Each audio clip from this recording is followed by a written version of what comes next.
म काठमाडौँ गएर झानकाले भएछु साथीहरू। अहिले म मेरो गाउँ आएको छु। त्यो मेरो घर हो साथीहरू। आफ्नो घर फेरि देख्न पाइयो। कस्तो भोक लाग्यो साथी हो।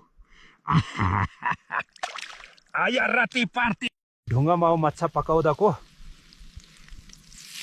स्वाद नै बेग्लै हुन्छ। मिठो बनेछ गाइस, मजा आयो आज त। ओहो, यो ठाउँबाट भर्खर मनुष्यहरू हेरेका छन्।